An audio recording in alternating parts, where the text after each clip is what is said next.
Is this the dagger?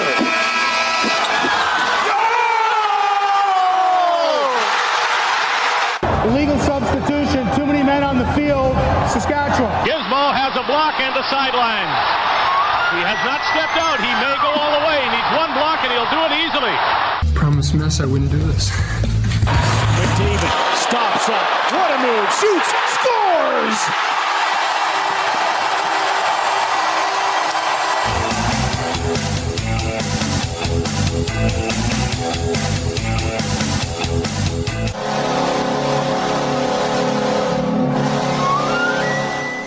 Hey everybody, welcome to The Outsiders, powered by the Macintosh Group at RE/MAX River City. I'm Brent Griffiths. He's Robin Brownlee. The guy with the cold is Craig MacTavish. How you doing today? Yeah. Are you okay? I apologize in advance for my cold. No, that's fine. Not a problem. Hey, before we get started here, there's something I got to play here. Play La Bamba, baby! Yeah, just a little La Bamba to get things rolling here this morning.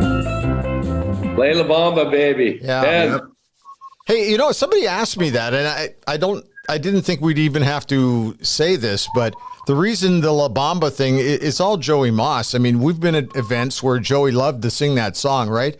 You got to remember a few Christmas parties where that was like the highlight of the Christmas party, was it not?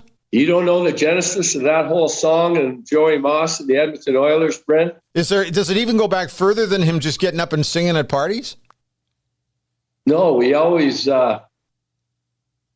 whenever Sparky would have a go out and sing La Bamba once in a while in the dressing room. Right. So it became a bit of a tradition that once the Oiler hockey team was made, coming out of training camp, the final cuts were done, the roster was finalized. Everybody would sit in there, and Joey would come into the middle of the room. Sparky would get the music going, and Joey would sing La Bamba. And it was priceless to see the look on some of the new guys' faces as Joey came in. And I mean, he was a theatrical master, as you know, and could work the room. And he never saw a mic that he didn't love. And it was a real nice fitting end to Oilers training camps over the years where Joey would sing La Bamba. Well, the other thing about it, too, was that you're right about the shocked look on the newcomers' faces. The rest of us just loved it. It was so much fun because he was having so much fun doing it. Yeah. Oh, yeah. And the anthem, the way he used to belt that out, everybody used to see that. But, yeah, he was an amazing man. You know, what's cool about that, Mac, at least from an outsider's point of view, is there's sort of a link there. I mean, when they play that song after wins now, or you have, little Ben Stelter, the 5-year-old saying, "Play La Bamba, baby." There's a real there's a link there without it being too heavy, always looking back at the great Oiler teams. It's just a nice tie to when things were good and this team was winning Stanley Cups and in the playoffs as they are now, right? For sure. I mean, it really was insightful the way Joey morphed and his role morphed with the Oilers was really insightful of other interactions the Oilers had internally. And he was, right from the start. I wasn't there when he initially came. I came in 85 and Joey was pretty firmly entrenched then. But just the way the Oilers, and still I imagine today, interact in the inclusiveness of the hockey club and the organization. I got to ask you, because you are a survivor of numerous battles of Alberta, I was very excited to watch the Game 7 on Saturday night, and just as excited to watch the Game 7 out of Calgary on Sunday night, because we all know what we're in for here, but trying to tell the younger generation who maybe weren't even born during the last one in 91 what they're about to go through over the next 2 weeks.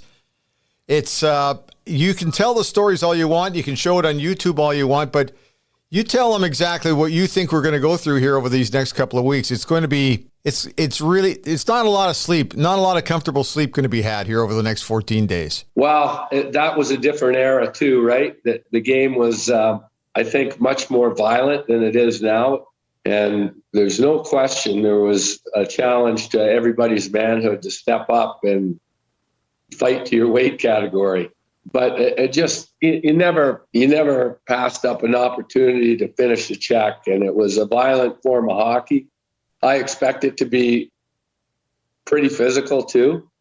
I think, a real physical, hard-nosed brand of hockey, I would say, favors Calgary slightly. I think they're built more for that style of hockey. So I don't think we can go down the path of trying to out-physical them. I mean, you don't want to pass up your checks. You want to finish all your checks. I thought Connor, he was amazing. The step that he made from previous playoffs to this year, that there was always something you couldn't really get your head around that was missing. There was something tangibly missing, and there's not anymore. That's for sure.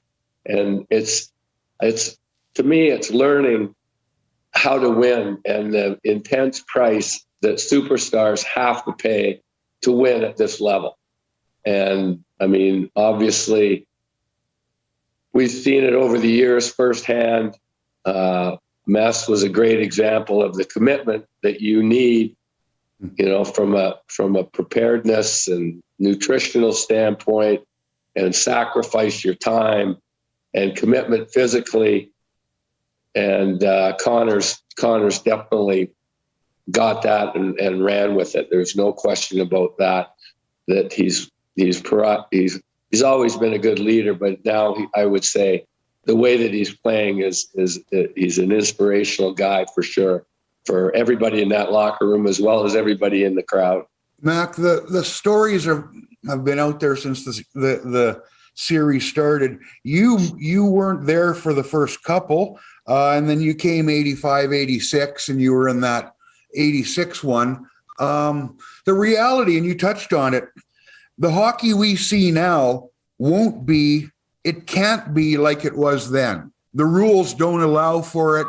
The game doesn't allow for it. So what form does that real bitter rivalry and that intensity take now with this group of players, Draisaitl and McDavid, Gaudreau and Tkachuk, and then the lineups around them? What's it going to look like, do you think?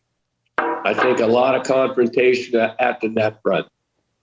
I think that's going to be, it always is a critical area to protect, but they're going to storm the net front in front of Mike for sure.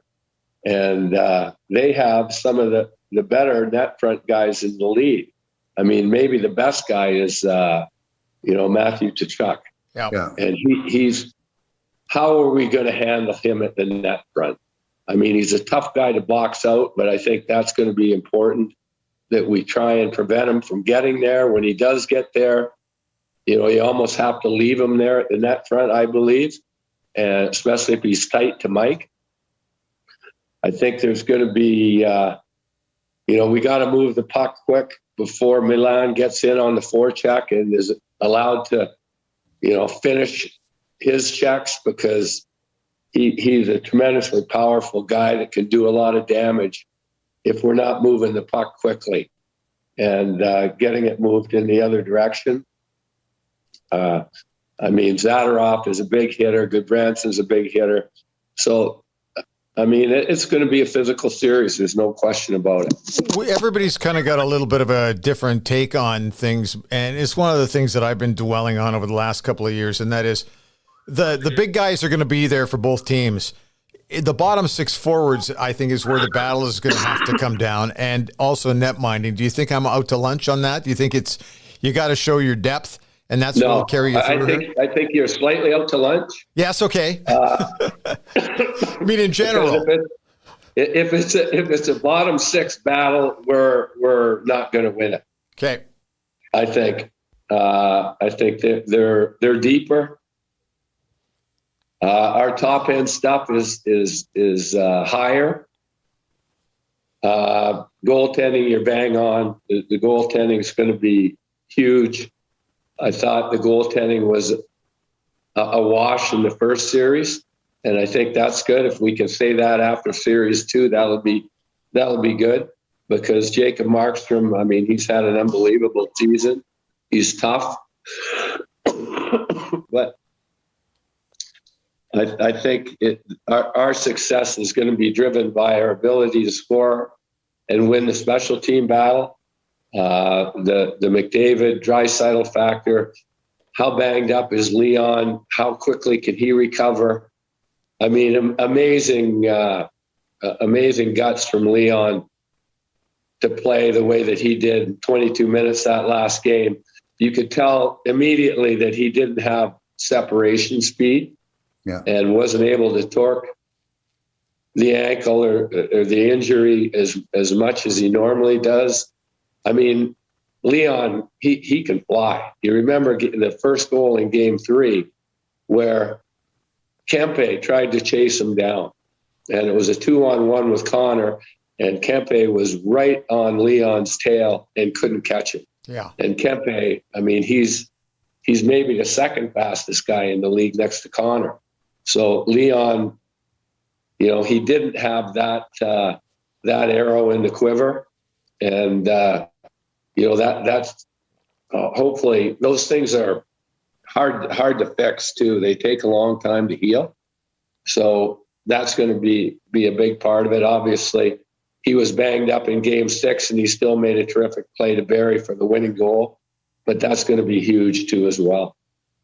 Now, different era, but some things don't change. It's going to take, 30 seconds before the Flames try and finish on him and see exactly where he's at physically? Yeah, they're really going to target the stars. Connor's going to be targeted intensely every chance they get. He's going to have to, and he does have, you know, elite awareness, and he's going to need that, because he's going to have to keep himself healthy, and they're going to come after him. Leon's a little bit different animal. He's tougher to get because he is so strong himself. But they're definitely, I think, more so than any other matchup we could have, these guys will definitely physically target our stars. And refereeing, as it always is going to be important. And, you know, hopefully they're instructed to, you know, allow a physical game, but you don't want to allow liberties, the Flames to take liberties with Connor. Hey, and they're going to go to the net hard. Yeah. They're going to go after Mike. It's you know, officiating, how this series is officiated will be very, very important. Because of your coaching experience, you can maybe tell me how you would have viewed it. The way they called the game in Calgary in Game 7, there was a penalty to Tyler Seguin in overtime that was without question hooking. However, what they had let go through the better part of that Game 7 where it was all on the line, I was surprised that they actually called that in overtime. If you were coaching, that would have to drive you crazy. I would have to think something like that. Well, I mean, it was a pretty flagrant hook. Oh, yeah. Yeah, it was. I don't know that Rick Bowness would have too much of a problem with the call, but you know, he may or may not have issue with some of the things that weren't called earlier. And you know, I've always been of the mindset that the referees, you know, are somewhat responsible, less so in today's era, of managing the game and letting the players decide the outcome of the game without getting the game over officiated. And you know, as you know, there's a league representative charged in every series.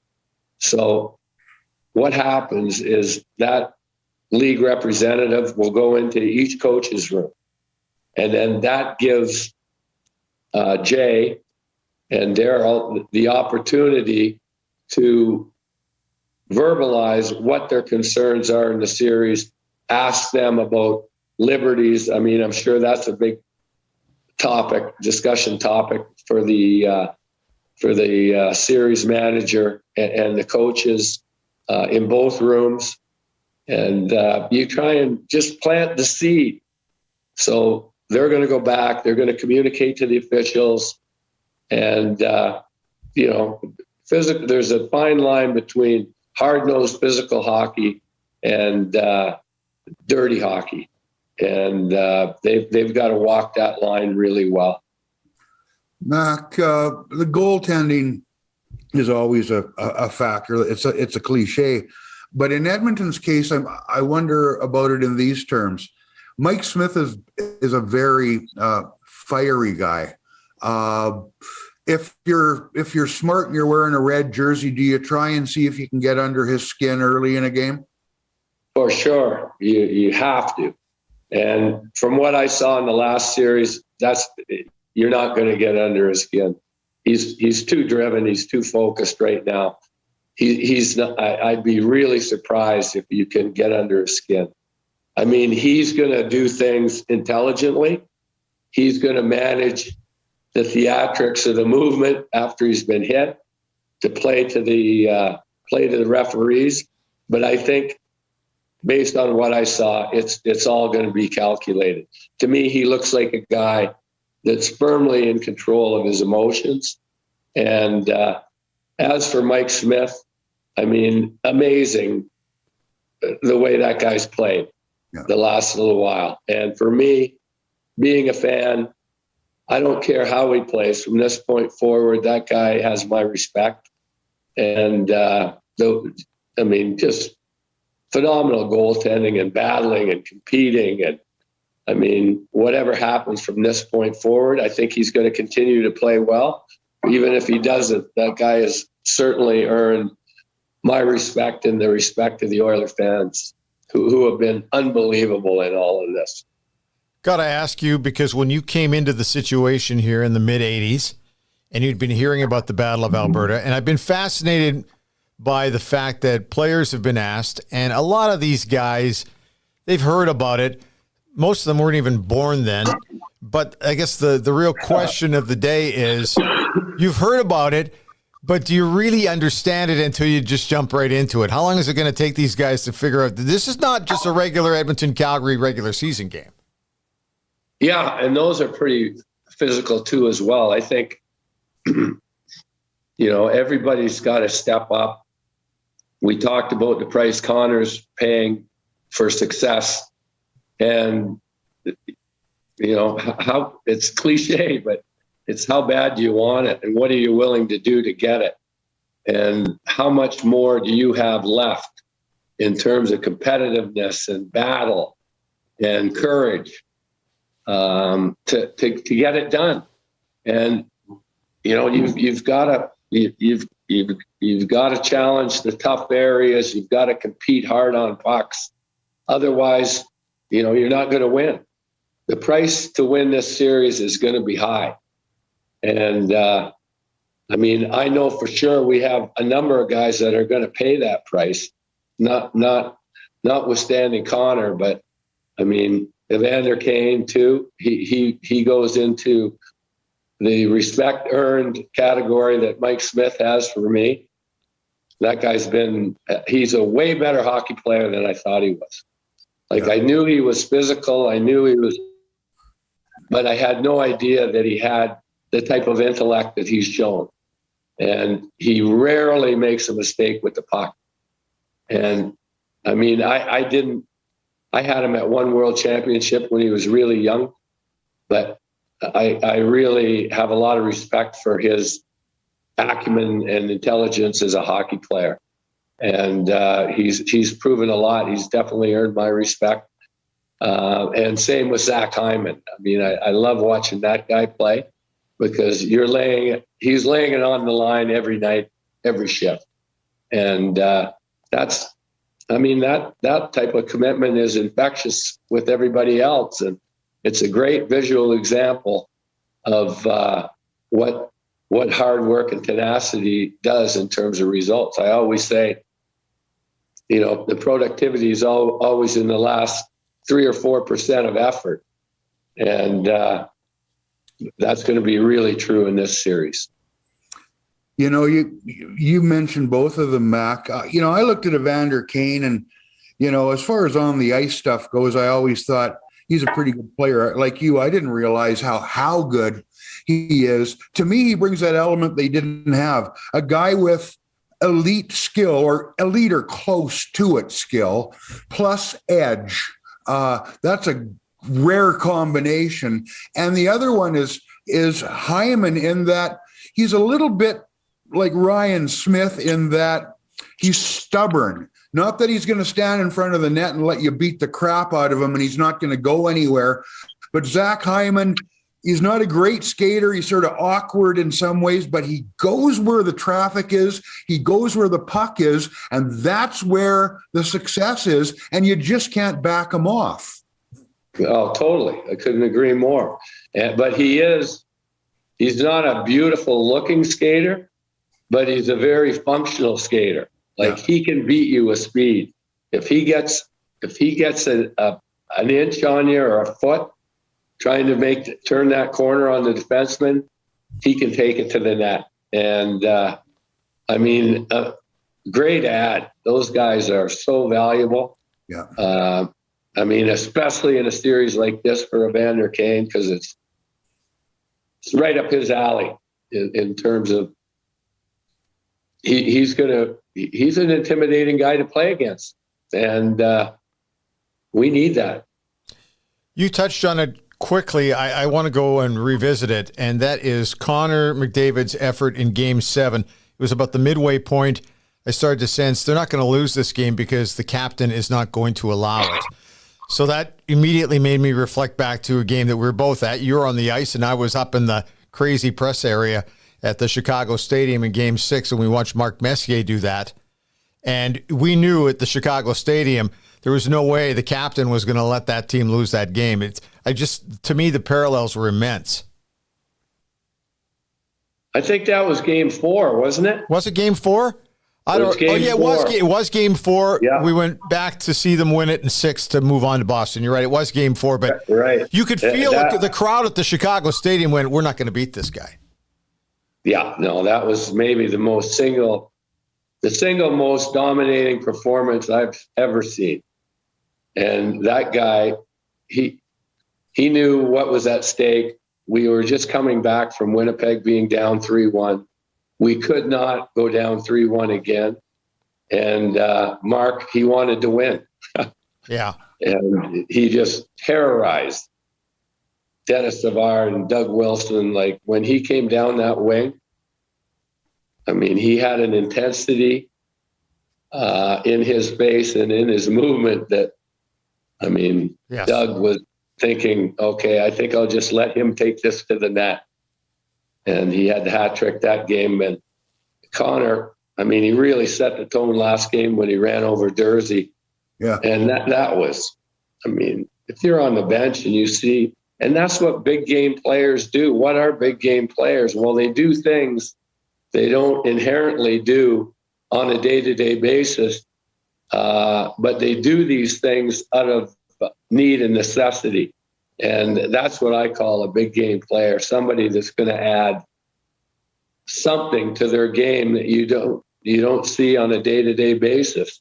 And McDavid's definitely done that. That guy has been amazing. Is there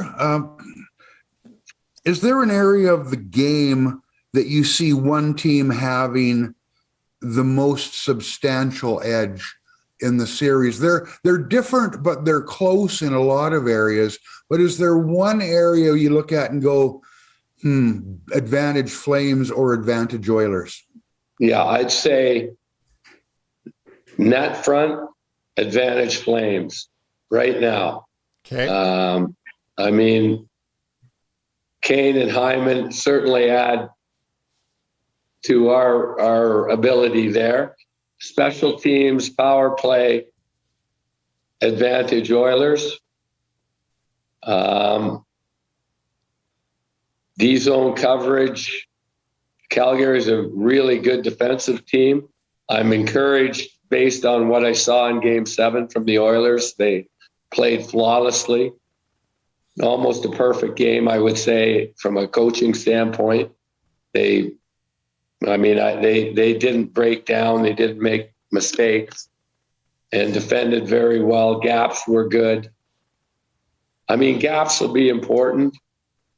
It's, you have to be aggressive confronting Calgary's rush. And if you get backed off because you're afraid to get beat up there, it's like carbon monoxide poisoning, right? It's lethal, but it's not obvious. Yeah. But when you're backing in, it's going to get you. Yeah. I mean, our guys were really well gapped in the last game, and you got to protect the lines. And if we can do that, we can definitely win this series. Before we let you go and get rid of your cold here, I want to just take you back a little bit here. Are there any memories, specifically Battle of Alberta? What do you remember about your very first one? And what is there one memory from all those battles? The three, I believe you're in three of them, right?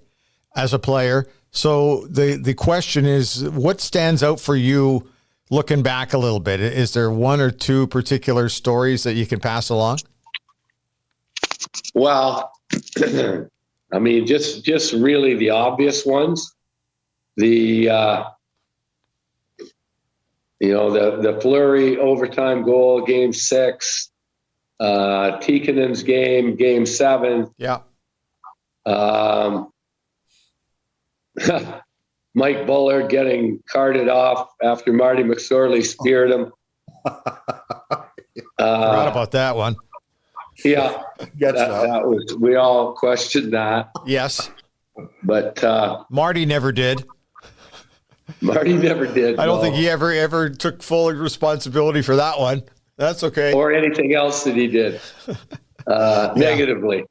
Yeah, that is. But no, it's. I just remember it. We were the center of the hockey universe back then, and those series regrettably happened early in the playoffs. They could have been, everybody would tell you, or not everybody, but most hockey people would say that was, the best series because of how intensely it's been competed. But it was a lot of, I don't want to say fun, but in hindsight, it was a lot of fun to be a part of it for sure. And, the fans are going to play a big part of it. Amazing turnout at Ice District and the passion. And I mean, our current players have not seen this level of adulation from our fans. And this is what hockey in Edmonton's all about right now. And unfortunately, this group has not experienced it enough. And they because you don't really get the city till you get in this type of environment. And then you get it. The weather starts to get good. The fans come out, the passion of the Oiler fans, and incredible entertainment. Like you sitting in that every one of those games was just world-class entertainment to be a part of. And I can tell you firsthand, it's a lot more fun to be a fan at the game than be a player or a coach. And really enjoyed watching the evolution of our team. And it's great for them. It's great for the Stars to finally get what the city of Edmonton is all about, and just how appreciated they are from the overall fan base. I mean, the media has always been very difficult in this city, and there's no place to hide here. And everybody's worried that type of suffocation, scrutiny will, ultimately be a factor in determining where these guys are going to continue their careers. And so it's so good for those guys and everybody really to see and get what the city of Edmonton is all about. Last one for me, MacT, is this. You've played, you've coached, you've been a GM, and that's why I asked this question. Jay Woodcroft, all the experience as a National Hockey League head coach is on the other bench with Darryl. What has Jay done? The players play the game. I get that. He can't go out and play for them. But what's different with Jay? What's made him so successful to this point? And what do you see when you look at Jay Woodcroft as a coach? I see a guy that came in here with a very clear plan. And Jay is a very bright guy. And he would have seen and been watching the Oilers certainly the last month of the season before they made the coaching change. So he would have had a real clear plan on what he could add to this group. And I think he's focused in on a couple very critical areas and asked the players for their buy-in in those areas. He's not flock shooting with a bunch of widespread philosophical, strategical, tactical changes. He's focused in on being more aggressive on the forecheck, being more disciplined with a higher player to support the defense so they can gap up in the neutral zone, and tracking back, which is, a hallmark of your work ethic of your team, is your ability to work both sides of the puck, and you come back at the same speed you go up the ice. And that definitely didn't happen before. We were a team that would have all three forwards chasing the play back into our zone and through the neutral zone. And we've got more guys above the puck. And, we're trying to play more aggressive in the D zone on our one-on-one battles. And I think that's made a world of difference. And to me, that's what he focused on when he got here. He stayed on that message. I think he really, when you listen to him, he really reads the game and sees the game well. So he's got great perspective on what happened and what needs to be done to fix it. And I think he's really good at communicating that to the team. And they're inspired coming out of the gate. There's a good balance of days off and practice, and all that stuff is really critical in the playoffs. And he's prepared his whole career for this opportunity, and he's ready for it. He seems so under control, but the question that I have to ask you is, does he have the ability to just snap and pull the tongue out of a mascot? Well, that's elite level coaching, that's elite level coaching. So I'll tell you, in closing, I'll tell you a funny story. Okay. When I was selling the 50-50 tickets for the Oilers the one day, they asked because they needed some alumni support for Indigenous youth sports programs. So my daughter and I, we decided we'd go for it. So during the course of that night, this guy comes up to me and he says, I'm Harvey the Hound. I was Harvey the Hound when you pulled the tongue out of me. Seriously? And, at the Oiler game. And I said, come on. He said, and he goes, no, I was. Believe me, I know. I got fired that night. They fired Harvey the Hound the night after his most spectacular moment. But it was pretty funny. There's two things I have to ask though. Yeah. Did Harvey actually say anything to you, or did you just get into your zone? And then the other thing that I'm still entertained by when I watch that isn't so much you and Harvey, it's watching Billy Moores down the bench, and Billy looks at you two and has this kind of impish smile. It's like he's got a level of satisfaction that he was just so happy he saw that. It still makes me laugh to this day. And Yeah. I don't know how you view it, but I mean, it's going to be around forever. You got to know that.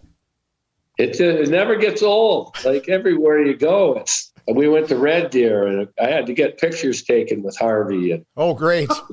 it just never gets old. But no, he never said anything. And I mean, he really was taunting our bench. Oh, yeah. And we were down in the game by 2 or 3 at the time. We came back and almost tied the game. Excuse me. That's but okay. He once you enter into the bench area, Yeah. which he did, he got his fingers on the glass. My thought was he's fair game when that happens. So Oh, man. Hey, listen, thanks for your time today. We don't get you on enough. That was not from Ken, grabbing a stick, and I was just going to wrap his knuckles with it, which would have been really stupid. yeah. But Kenny Lowe, strange twist of events where he's the voice of reason Yeah. in all this, because he's the wildest of the wild and has the hottest temper, the low temper. And he was the voice of reason in that moment, and wouldn't let me wrap his knuckle. No, Mac, you're not. No. But Did the league ever phone you or say anything about it? no. Oh, And then great. one game I went to Calgary to watch the game, and I ran into Ken King. Right. He goes, "Oh, Mac, I'll pay you $10,000 right now to walk around the concourse with Harvey the Hound." The late, great Ken King. Yeah, master showman, great guy. Loved him. Master showman, yeah.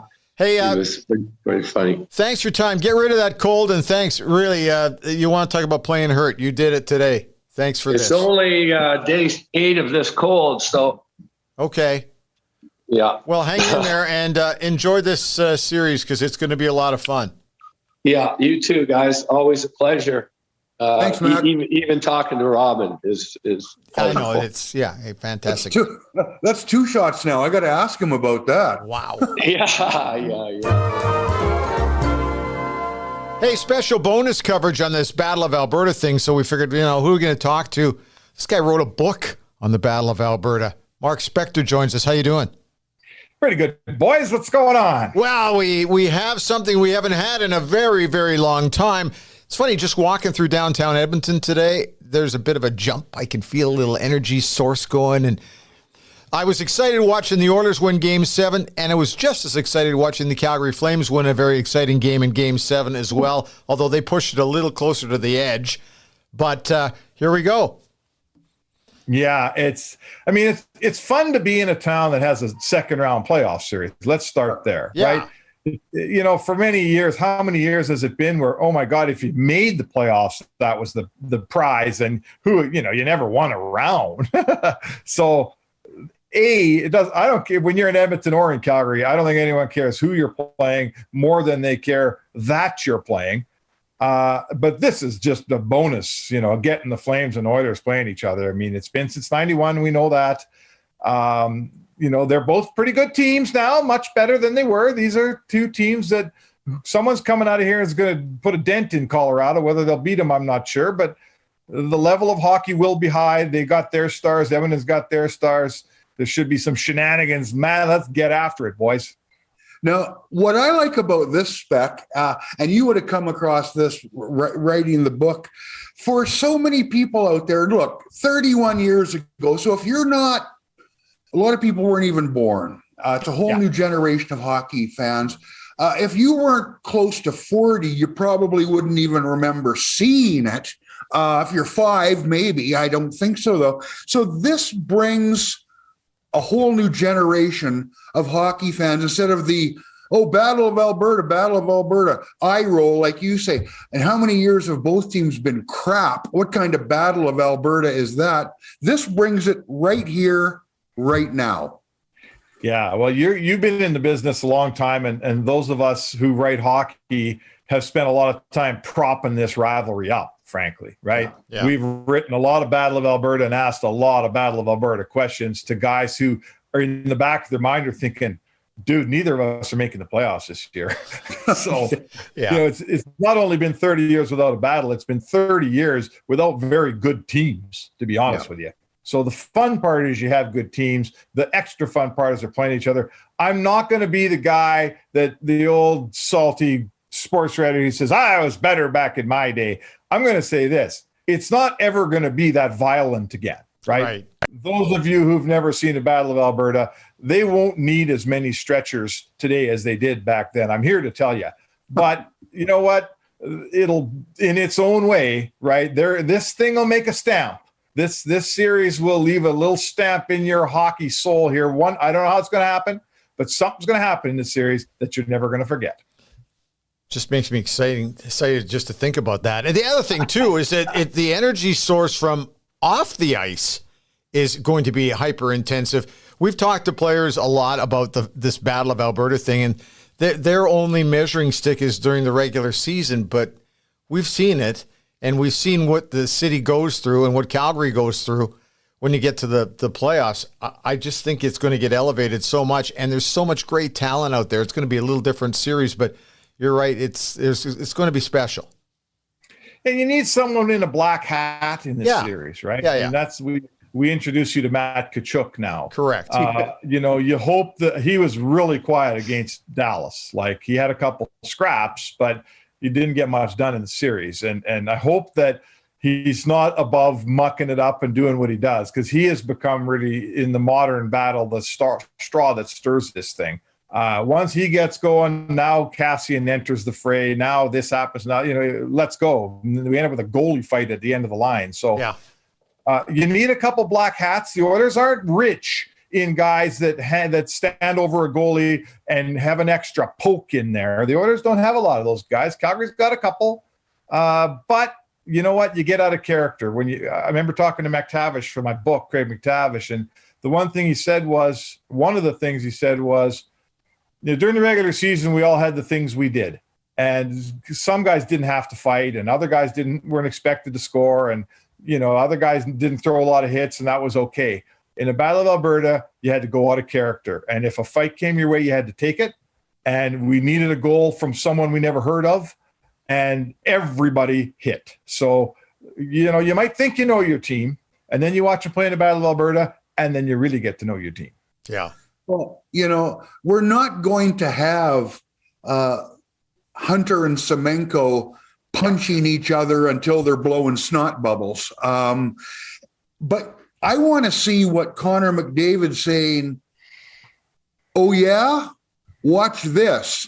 And Matt Tkachuk saying, oh, no, here I come now. And the guys who step into those roles, Johnny Gaudreau, well, let's see what I can do here. In every way, there's somebody who can play a role in this series. And it can be, it's a new start. We can put the Battle of Alberta, the old one, it's in your book, it's in the history books. Let's start something new now, and this is a starting spot, or can be, I think. Yeah, no, and it's exactly right. The mistake you make is expecting to go to the rink and see Marty McSorley spear Mike Bullard in the nuts again, right? That ain't happening, folks. Yeah, but you're right, and there's like, I love that big pairing in Calgary with Zadorov and Goodbranson. They're an awesome third pair, big, tough, strong. So, you know what? Are they going to get the better of the Oilers' skilled forwards, or are those guys going to skate right around them? Like, let's find that out. I want to know. What's Connor McDavid is going to be the best player on the ice in a few of these games because that's just what he does. But they got a line of three guys that scored 40 goals each down there. Yes. Is that line, maybe a line of three guys scoring 40 apiece is better than whatever Edmonton's got in their individuals? Let's find that out.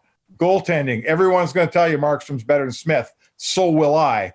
But I just watched Mike Smith get a 29 save shutout in Game 7 the other night. It didn't look too bad to me. So let's see where that story goes, boys. I love the fact that Bullard thing has come up now twice today. Like, completely forgot about it. Craig MacTavish brought it up a couple of minutes earlier. Now you bring it up. These are all these stories. You had a chance when you were writing that book to talk to a lot of those guys. Are there a couple of stories that just kind of stand out for you? Yeah, there always is. the time that Stu Grimson got the better of Dave Brown. Yeah. And Dave Brown basically spent 48 hours between those games in a catatonic state, not speaking, no one speaking to him. And the thing that I learned that I thought was cool was he said, Grimson always ties me up. He grabs my jersey. So Barry Stafford, the Oilers trainer, they went in, they got Brownie in, and they got a jersey on, and they brought in Dwayne Mandrusiak from the Eskimos, because Dwayne said, we got some tricks we use for offensive linemen, so the D linemen can't grab them and throw them around. Right. So they brought in Vaseline. They tightened up the sweater on Brownie's left hand. It was like his jersey was like saran wrap around his left arm, right? There's no grabbing nothing. Yeah. And they covered him in Vaseline. So that you couldn't even grab on if you wanted. And he went out and fought Grimson. And if you watch that fight, go to YouTube and watch it. You see Grimson grabbing for that left hand, and he can't get a hold of it. And before you know it, it's lights are out. Oh, so man. I didn't know that till I wrote the book. Dwayne Mandrusiak, man, always a place in my heart for D-Rock. Oh, yeah. How long did it take you to write the book, by the way? Which you can still get. You can still get it on Amazon, correct? Yeah. That book did great. That book sold 15,000 copies, which in Canada is a lot. Yeah. It's the first book I've ever done. I enjoyed the heck out of it. I wrote it about 7 years ago, basically starting in January and finishing in September. 72,000 words of the finest, Brownlee. I hear you. You know what? For fun aside, there was a lot of good stuff in there, because if you're somebody of the same vintage, and I'm a little bit older than you saw that stuff with your own eyes. And when you see it in the book and the backstory that you didn't know, that's the part you go, holy crap, I knew this, but I didn't know that. And it it's like Harvey getting fired after. Spec, when you look at this, because people are going to ask you, and everybody's going to do it between now and the first face-off, what do you see happening in this series? Is this a 7-game crash and bang right to the bitter end, or could this be a close 5 games? What do you see? Well, it depends how we go here. Calgary's a bigger, tougher, stronger team. Yeah. It does not behoove Edmonton to try to play a big, heavy, physical series. They won't win that against that Calgary club. They're bigger and stronger and tougher. Edmonton, I'll tell you what, I don't tick a lot of boxes on the Oilers side of this thing, guys. I don't tick the defensive, the goaltending box. Calgary gets the nod. I look at the Calgary's top 6. I know Tanev's hurt right now. Yeah. Calgary's got a better 6 D-man unit. Yep. Edmonton does, in my opinion. Are they deeper? They got that line with Coleman. Backlund's having just had a really good series. And that top line of theirs with Goodrow played great against Dallas. He didn't get a ton of production, but he did play very well. Lindholm's one of the best players in the game today. So Edmonton's got the star power. They don't, McDavid's going to win some for you. They need their depth. Edmonton needs guys from below to pitch in here. This will not be a series where Connor and Leon go out and win 4 games for you. They might win 2, but the Oilers are going to need some help here. They're going to need some guys coming out of character, some guys, let's just throw a name out like a Puljujärvi. I don't know how much ice time he's going to get, but there's a player who's been ineffective. If he gets effective, oh boy, will that help? For me, that's what the Oilers need. The Oilers need, we all know what's coming from 3 or 4 guys. They need 3 or 4 more guys that are going to surprise us a bit. I got to ask and see if you see it different than I do, Spec. I don't think the Oilers have any chance if they don't have Evander Kane and Zach Hyman in that lineup. In other words, I like what they've both brought. There's a stubbornness in Hyman that I like. He just wants to be in the middle of the thing. He's not the best at anything, but he's always there to give it a shot. And I like the edge that Evander Kane brings, because he's not just a tough kid. He's a tough kid who, look at the numbers he's put up. They didn't have that tough, good player until he got here. No. Both of those guys, I give Kenny Holland credit because not only did he go out and get two good players, but he brought two good players whose skills are skills that the Oilers didn't have. Yeah. Right. Hyman's so industrious. Like he just works and works and works. He can hang onto the puck. He's a single man cycle himself. He doesn't need other guys to cycle the puck. Kane, the thing I like, Kane can pass, he can score, he can really skate, and he's big and strong. He'll go through you, he'll go around you, he'll fight you. Robin, you're right. Like, who doesn't like the way Kane plays and Hyman? I would worry for Kane a little bit that he'll get pulled into this Battle of Alberta awful fast. Yep. I hope for the Oilers' sake he doesn't spend the whole thing in the penalty box. But I'll tell you what, when things get snarly out there, I'll have Evander Kane on my team every day. Can the Oilers get it out of their own zone fast enough? Because Calgary's going to get in deep quick. Yeah, that's where you start to say that, right? Yeah. That's where you have to, the one thing that the advantage Edmonton has over the other team is Mike Smith. Smith turns what's usually about a half a second for your defenseman into a second and a half. Yeah. So if Smitty's playing the puck well, that means your zone exits come a little easier and with a little less pain. So, can they do it? I think they can do it. The Oilers defense, much maligned. That might be the easiest 29-save shutout I've seen in a Game 7 in my life the other night. Mike Smith was good, but he didn't have to be great. The Oilers played they put down a defensive clinic in that Game 7 against LA, I thought. Spec, I asked MacT this, and I want to get it from you. You're around there all the time. I'm not. I can see the record. I can watch the games and see the post-game answers. But Jay Woodcroft, what about him has rang true in that dressing room with his players? The players are obviously bought into what he's pitching and the way he wants to play. Young coach doesn't always get that. What's he done to get that? Yeah, that's a good point. Young coach doesn't always get that. And he's coming on the heels of two older dogs in Tippett and McClellan, right? So, I would say this. I'm not breaking any stories when I tell you about everybody tells me how detailed he is and how he's relentless on the smallest things. He wants an answer. He wants to get them right. But I would think a lot of coaches should be like that, but apparently he's better at it than most. But here's just one little anecdote that I haven't heard about a coach that really told me something. Mike Smith said, let's say a week ago, he said, we have meetings and, all teams have lots of meetings and all teams have lots of video. He says, when we're walking out of one of Jay's meetings, the guys are looking at each other and they're going, he's right, right? There's no player going, we shouldn't do it that way, or I should be here and he should be there. I don't like that alignment. I don't like that PK format. He says, Mike Smith says, we're looking at each other, we're going, this guy's right. So really, that's how you get a team to believe in you, is you devise a system that can win. And if you look at the Oilers stats since he showed up, their goals against his way down, they've won a playoff round, they're scoring enough to win. They were a top 5 team in the National Hockey League under Woodcroft. So, hey, he is right, and it is working. That's why they believe in him. Before we let you go, your phone's ringing pretty much all day today. You're being asked to do various interviews all over the place, are you? Yeah, a few. Yeah, I did a Vancouver already, and I got an LA coming up and a couple things. What the hell? It's a fun time of year. I'm happy to do it. Are they as excited about this in Vancouver as they are in Calgary and Edmonton? But I know the curiosity level's high. Sure. I think every hockey fan's looking to, remember, you guys, the National Hockey League is one of the only playoff formats that kind of starts here in round 1 and sort of goes like this as it goes along. It's not like the NFL where we build to Super Bowl, right?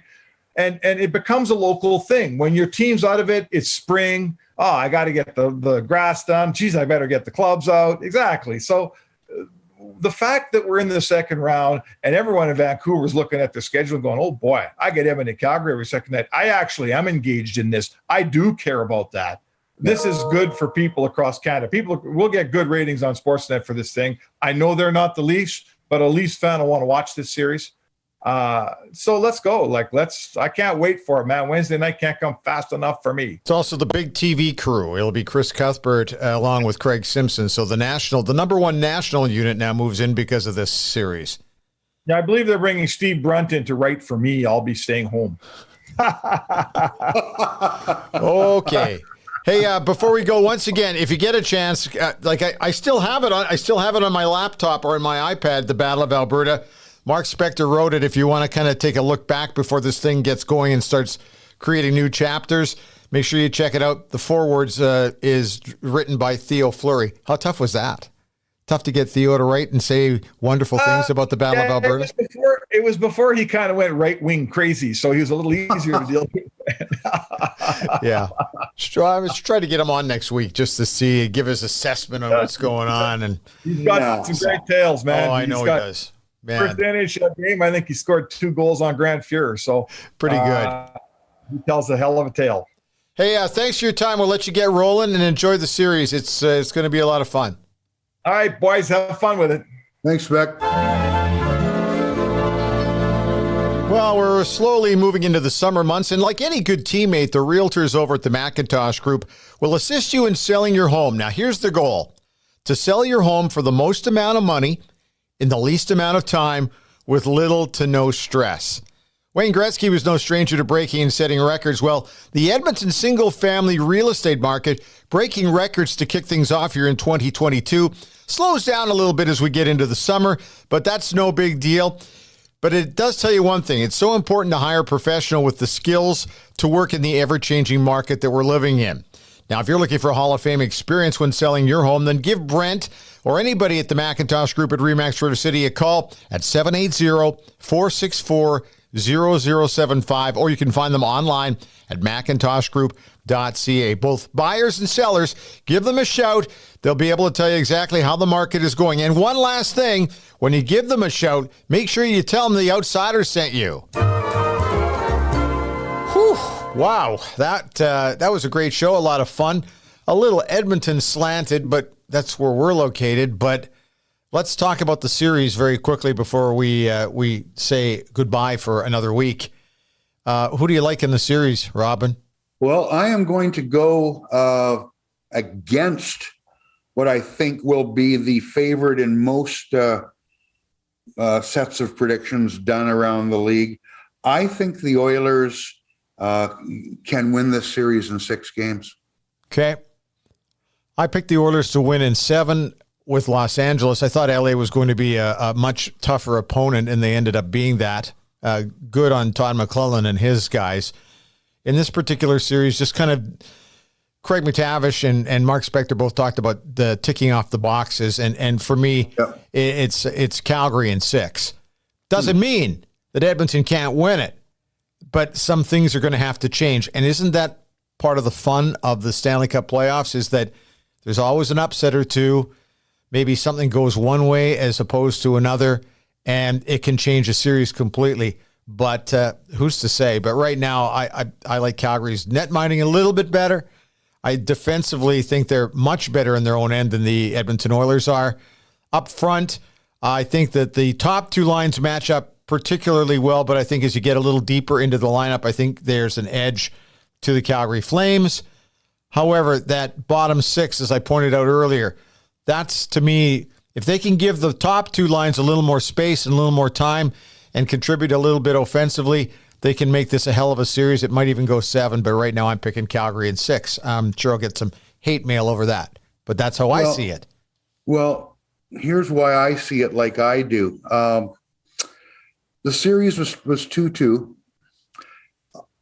I like Mike Smith now. Mike Smith is locked in. Look, when you look at his numbers from that first round series, he went in fits and starts this year. Get injured, try and come back, wasn't very good, tweak himself. Again, struggled at his age, as you would expect, and he took a lot of crap for it at times. He seems locked in now. Yes, can he get bumped? Can he get nicked up? Yeah, that could change things, but that goes for everybody.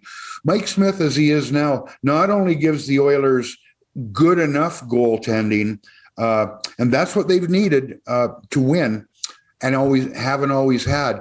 It's better than good enough. He is very good right now. I think that's closer, if not a dead right saw-off, than some people see it.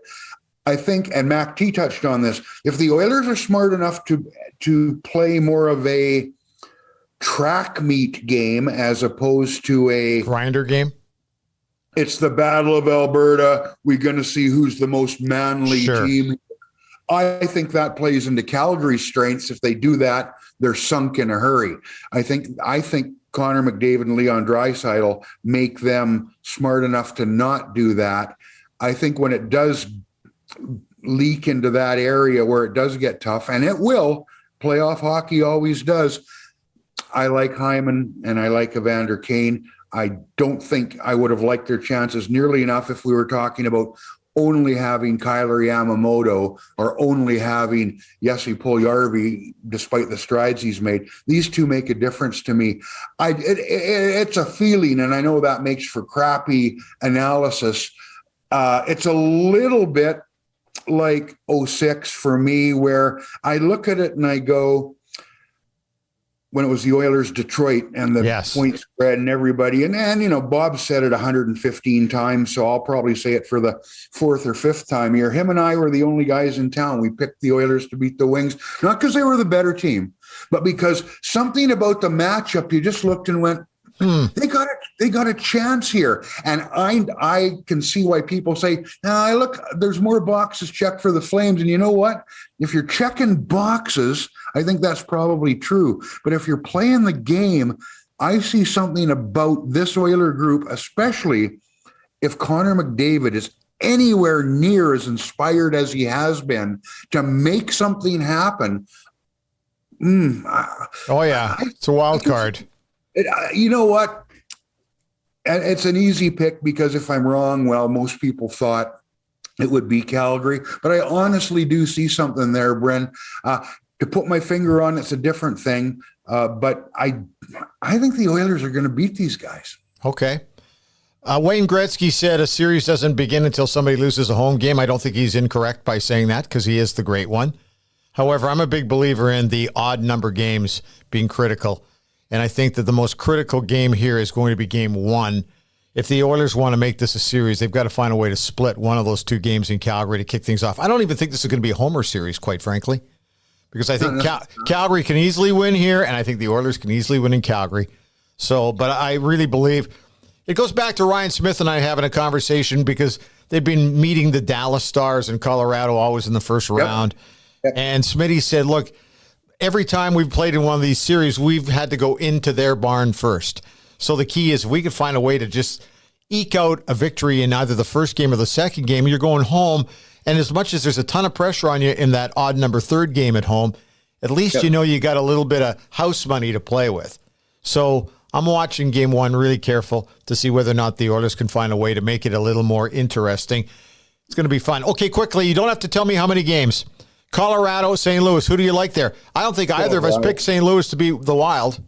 No, Colorado all day. Yeah, I think right now Darryl Sutter was correct when he talked about the fact that it'd be a waste of eight days or whatever it was because Colorado they really look like the team that's going to win it all right now for me. Okay, so that's the West. We have now Florida. Help me here. We've got Florida taking on. I've gone blank.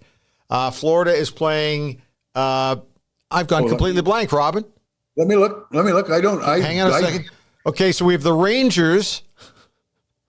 Is it Rangers? Tampa. Okay, Tampa. Yeah, that's right. We've got the Battle of Florida. Duh. I've been so wound up about the Battle of Alberta, I forgot about Florida. And we have the Rangers. Florida and Florida. Okay, before we talk about the Rangers series against Carolina, then, who do you like in that Florida matchup? You know what? I like the Lightning because they're the team. They're the team I know. I know Florida's been as in the Panthers have been really impressive. Yeah. I just think might be another championship run left in that Lightning lineup. And I think the time has come. I think it's time for Florida to step it up. Every time I think, they're in trouble tonight, they just find ways. They find ways to crank it up in the third period. Okay, and then the other one, the Rangers, taking on Carolina. Carolina. They are just so deep and so talented. I'm going to go with Carolina over the Rangers. I can't disagree with you. It's there's no I can't look at it and see a way that the Rangers win that. And, you know, Carolina just finds a way. I mean, I tell you what, they don't get, I don't think the Hurricanes get as much respect as they deserve from some people. It's like Carolina. And of course, around here, there's an aversion to Carolina to begin with. Just on one series only. Nobody knows about Carolina. They just remember 2006. So there's an immediate hatred there. And I'm with you. I think Carolina they're the Rodney Dangerfield of the National Hockey League. Somebody might have to Google that, and you're more than welcome to Google Rodney Dangerfield was the name. Good, Bryn. We're 100 years old. I know, Mike. We are. We get no respect at all. You know what you can do? You can check us out on Twitter. The handle is simple. It's at Outsiders2020. Love to hear from you. Also, make sure you tell your friends to subscribe or follow us. Our RSS feed will pop up magically on any of your favorite ear candy sites like Apple, Google, Spotify, Pocket Casts, etc., etc. Also, we have an audio version on YouTube. Robin records from the Lucky Sam studio in Southwest Edmonton, while I record downtown Edmonton, not far away from Rogers Place, where all the activity is these days, in the Road 55 studio. Robin, enjoy the week, will you? Oh, it's going to be a lot of fun, isn't it? Yeah, bring it on. Let's get to it.